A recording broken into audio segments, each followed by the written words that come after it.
Salve, rapaziada! Tudo bem com vocês? Pessoal, vamos aqui seguir os nossos trabalhos de hoje. Por quê? Porque já começamos. Porque o Kevin Durant resolveu fazer peripécias de madrugada e me acordou mais cedo. Então já tem vídeo no canal analisando a troca de Kevin Durant para o Phoenix Suns. Se você não viu, vai lá conferir para você entender como que essa traquinagem foi feita.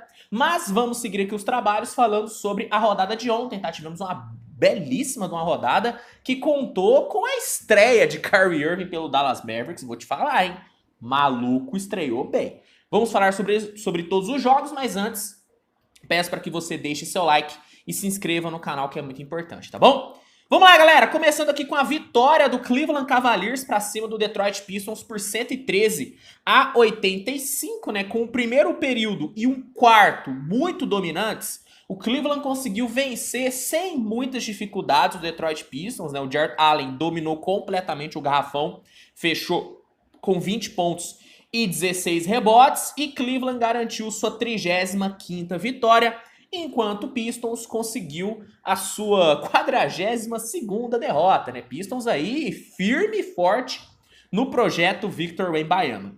Washington Wizards venceu o Charlotte Hornets por 118-104, né? Tivemos um primeiro tempo bem equilibrado, né? As duas equipes tiveram um ótimo primeiro tempo, uma ótima primeira metade, só que no terceiro período, contando com o Kristaps Porzingis extremamente forte, né, com 18 pontos marcados, o Wizards conseguiu desgarrar e não perdeu mais a vantagem, né? O Wizards conseguiu sua 25ª vitória e Charlotte teve sua 41ª derrota. Destaque da partida, Porzingão, né, cara? 36 pontos e 9 rebotes para ele. Miami Heat enfrentou o Indiana Pacers e suou, mas conseguiu vencer por 116-111. No primeiro tempo, o Adebayo conseguiu dominar o garrafão, ele foi muito bem, mesmo ele que meteu 20 pontos, só que o Miami acabou sofrendo demais com o banco do Indiana Pacers, principalmente com o TJ McConnell, que meteu 16 pontos, cara. O McConnell foi muito bem no primeiro tempo e graças a esse bom desempenho do banco, Pacers foi para o intervalo vencendo por 3. No terceiro período, Miami conseguiu conter o ataque do Indiana e, tendo o Jimmy Butler brilhando no ataque com 14 pontos, conseguiu assumir a liderança do jogo. E no quarto período, mesmo o Buddy Hield castigando o Miami no perímetro, o Heat ainda conseguiu garantir a vitória, muito por conta do Adebayo, que garantiu lá dentro o garrafão. No final, Miami conseguiu sua 30ª vitória e Indiana sua 31ª derrota. Destaque do jogo foi o Bam Adebayo, meus amigos. 38 pontos e 9 rebotes para o pivôzão. Toronto Raptors encarou o San Antonio Spurs e garantiu uma belíssima de uma vitória por 112-98, né? Apesar do Spurs ter feito um bom jogo, o San Antonio não teve resposta ao Pascal Siakam, né, que acabou com o jogo, né? O Siakam teve uma atuação gigantesca, foram 37 pontos, 10 rebotes e 7 assistências para o Siakam, que garantiu a 26ª vitória do Raptors, enquanto o San Antonio amargou sua 41ª derrota. Sacramento Kings suou, custou, mas venceu o Houston Rockets por 130-128, né? O jogo foi extremamente equilibrado, foi extremamente igual. O que acabou definindo a vitória do Kings foi o terceiro período, né? O terceiro período do Sacramento foi muito forte, o Kings meteu 41 pontos, conseguiu abrir vantagem e, mesmo sendo muito pressionado no quarto período, conseguiu sustentar a sua micro vantagem e teve sua 31ª vitória. Já Houston amargou sua 42ª. Nem digo que amargou, porque o Houston tá querendo perder. Então conseguiu a sua 42ª derrota. Destaques do jogo, pelo lado do Sacramento, De'Aaron Fox, 31 pontos e 11 assistências para ele. Tá jogando demais o Fox. E pelo lado do Houston, o Jalen Green, que teve uma grande atuação de 41 pontos, tá bom? Minnesota Timberwolves encarou o Utah Jazz e, enfrentando um Jazz sem dois dos seus principais jogadores, né, Vanderbilt e o... me fugiu o nome agora, Mike Conley, juntamente também com o Malik Beasley, então sem 3 dos seus principais jogadores, Minnesota enfrentando o Utah sem esses caras, conseguiu uma vitória bem tranquila por 143-118, né? O Anthony Edwards, juntamente com o Jaylen Nowell, tiveram uma atuação muito boa. Os dois combinaram para 61 pontos e graças aos dois e também aos desfalques do Utah, Minnesota atropelou e conseguiu sua 30ª vitória. Já Utah teve sua 29ª derrota. E sinto que vai ser a primeira derrota de muitas desse novo Utah Jazz, porque depois dessas trocas, eu acho que o Utah tá pensando já em draft, né? Sendo bem sincero. Bom, Boston Celtics encarou o Philadelphia 76ers com muitos desfalques e mesmo assim conseguiu vencer por 106-99, né, cara? O Celtics entrou em quadra sem ter Marcus Smart, sem ter Al Horford, sem ter Robert Williams e mesmo assim conseguiu vencer. Bom, no primeiro período o Sixers até que teve um bom início na defesa e teve um Joel Embiid muito bom no ataque, só que aos poucos o Celtics foi assumindo o controle da partida e quando o banco do Celtics entrou, principalmente Sam Hauser e Malcolm Brogdon, Celtics conseguiu desgarrar e abriu vantagem. No segundo período, Embiid e o Harden tiveram um ótimo volume, só que o restante do Philadelphia não ajudou tanto. Enquanto o Celtics, mesmo não tendo o Jason Tatum muito bem e tendo perdido o Jaylen Brown depois de uma lesão na face, uma lesão que pareceu bem feia, mesmo sem ter esses dois caras, o Celtics conseguiu ser melhor do que o Philadelphia porque o banco estava muito bem e os coadjuvantes estavam muito bem, né? Derrick White, Sam Hauser, Grant Williams, Malcolm Brogdon, esses caras jogaram muito bem e Boston conseguiu ir para o intervalo com 4 pontinhos de vantagem. No terceiro período, o Blake Griffin, que pegou fogo no primeiro tempo, né, matando muita bola no perímetro, continuou matando muita bola e conseguiu botar o Celtics 7 pontos na frente. O Harden teve uma boa produção, só que o Embiid, por ter sido muito bem marcado, não conseguiu ajudar tanto. E aí o Philadelphia teve pouco poder de fogo e o Celtics conseguiu desgarrar. E no quarto período, Boston teve uma defesa sensacional. A defesa do Celtics foi absurda no quarto período e conseguiu garantir a 39ª vitória do Boston, enquanto Philadelphia teve sua 19ª derrota, tá bom? Destaques da partida, ó, bastante aqui, viu? Malcolm Brogdon com 19 pontos, Derrick White com também 19, Sam Hauser com 5 bolas de 3, Blake Griffin com também 5 bolas de 3 e Grant Williams com 15 pontos, 8 rebotes e uma masterclass defensiva no Embiid no quarto período, foram os grandes destaques do jogo, na minha opinião. Pelo lado do Philadelphia, cabe destacar o James Harden com 26 pontos e 11 assistências e o Joel Embiid, que mesmo tendo sido muito bem marcado, ainda meteu 28 pontos. Se você quiser uma análise mais específica desse jogo, tem vídeo no canal, tá bom? Analisando Celtics e Philadelphia, tá bom? Bom, galera, falando agora sobre Portland Trail Blazers e Golden State Warriors, né? Portland conseguiu uma grande vitória por 125-122 num jogaço, viu? Num baita de um jogo. Bom, no primeiro período, né, o Golden State, apesar de ter tido um volume maior de jogo do que o Blazers, né? O Warriors meteu 6 bolas de 3, 8 assistências. O Warriors acabou perdendo no primeiro período por conta do garrafão, né? O garrafão do Blazers foi muito superior, o Blazers dominou o garrafão e conseguiu assumir a vantagem do jogo no primeiro período. No segundo período, aí sim, o volume do Warriors fez a diferença, o time dominou o Portland Trail Blazers, o Klay Thompson e o Jordan Poole foram sensacionais no segundo período, né? O Klay meteu 14 pontos com 4 bolas de 3, o Jordan Poole meteu 12 e o Warriors fechou o primeiro tempo na vantagem, com 4 pontinhos na frente. No terceiro período, o Klay voltou abaixo, né? O Klay não voltou bem do intervalo e mesmo tendo o Jordan Poole bem, né? O Jordan Poole meteu 3 bolas de 3,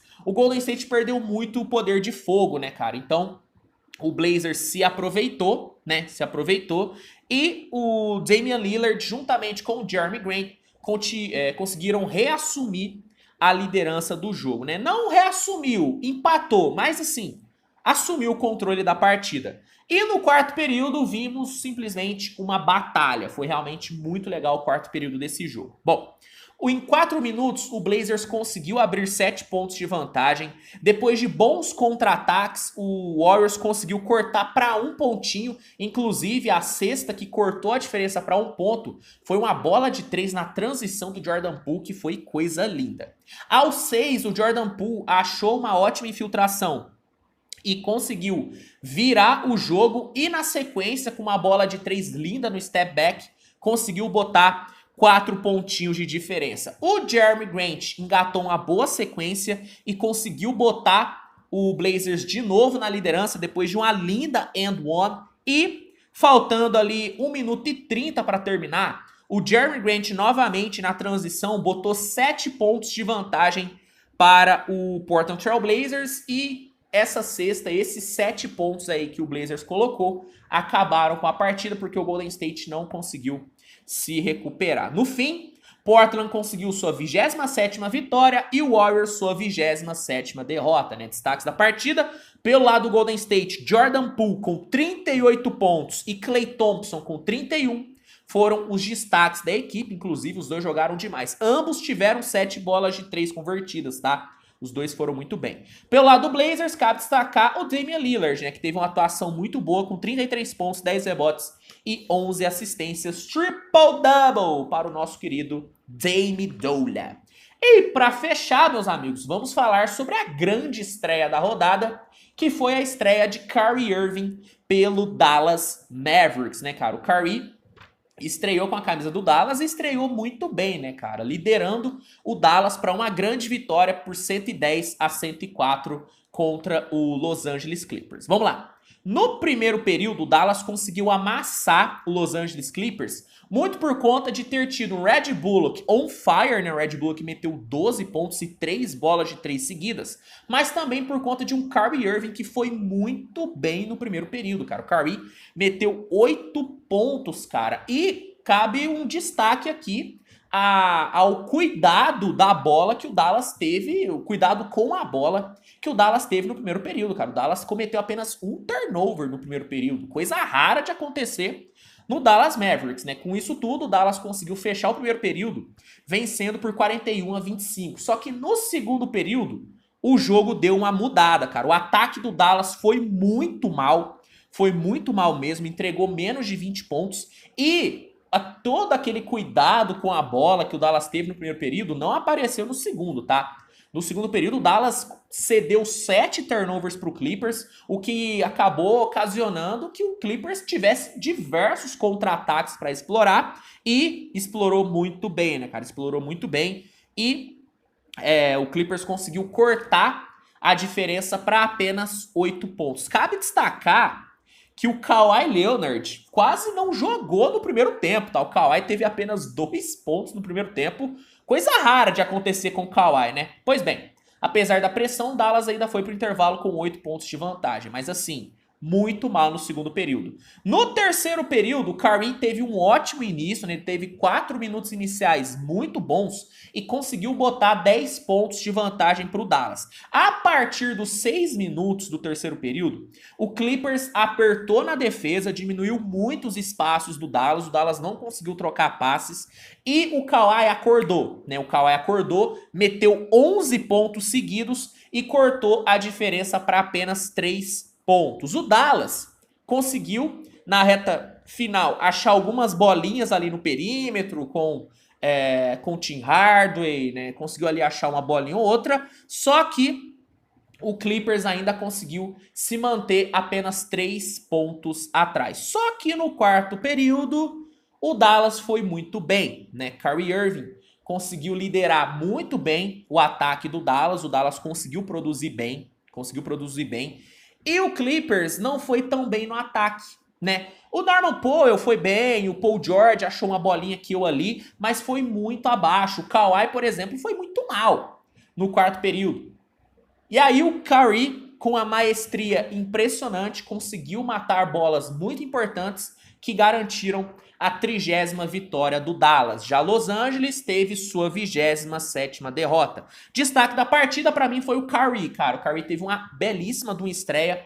Foram 24 pontos para ele. Claro que teve um probleminha aqui ou ali, mas muito por conta do entrosamento, né? A grande maioria das cestas do Curry vieram em jogadas individuais e não em bolas trabalhadas, porque o Curry ainda não está ambientado com esse sistema do Dallas Mavericks, assim como o Dallas também não está ambientado com o Curry. O Dallas está acostumado com o armador que distribui o jogo, que faz os outros jogadores renderem. O Curry não é esse cara. O Curry é um armador que vai pegar a bola e vai tentar pontuar. Ele não é o Luka Doncic. Acredito que quando o Luka voltar, a dinâmica do Dallas vai melhorar bastante, porque aí o Dallas vai, além de ter ali o seu armador de costume, que é o Luka, que faz todo mundo render, ainda vai ter essa opção no 1 contra 1, que é o Kyrie Irving. Então, apesar dos problemas de entrosamento, eu gostei do que eu vi do Kyrie. Eu acho que tem tudo para dar muito certo. Além do Kyrie, cabe destacar o Red Bullock, que meteu 6 bolas de 3. E eu quero destacar o Josh Green, cara. O moleque tá crescendo muito nas últimas rodadas. Ontem, por exemplo, foram 14 pontos, 2 roubos de bola e 1 bloqueio para ele, cara. Tô gostando muito do Josh Green. Pelo lado do Clippers, cabe destacar o Paul George, que meteu 20 pontos, e o Kawhi, que teve um terceiro período bom, mas o restante do jogo não foi tão bom assim. Ele terminou ainda com 18 pontinhos, tá bom? Pessoal, esses foram os destaques da rodada de ontem, tá bom? Falando sobre trade deadline, tá bom? Hoje a gente vai ter uma cobertura gigantesca da trade deadline, então peço para que você ative as notificações, porque qualquer troca, qualquer negociação que acontecer, você vai ficar sabendo aqui em primeira mão. A do Kevin Durant saiu um pouquinho mais tarde? Saiu, mas é porque eu tava na neneca e o Wojnarowski foi um sacana publicando essa informação de madrugada. Mas agora todas espero que saia aqui em primeira mão. Vai sair aqui em primeira mão, então ative as notificações. Se gostou do vídeo, deixa o like, se inscreve, compartilha, manda pros seus amigos. Dá uma olhada no primeiro comentário fixado, porque vai ter um link que vai te oferecer 7 dias grátis para testar o NBA League Pass, que é a melhor plataforma de streaming de jogos da liga. Então, caso você ainda não tenha o League Pass, garanta já o seu. E é isso, tá bom? Obrigado a todo mundo por essa audiência maravilhosa. Um grande abraço e a gente se vê no próximo vídeo. Tchau, tchau.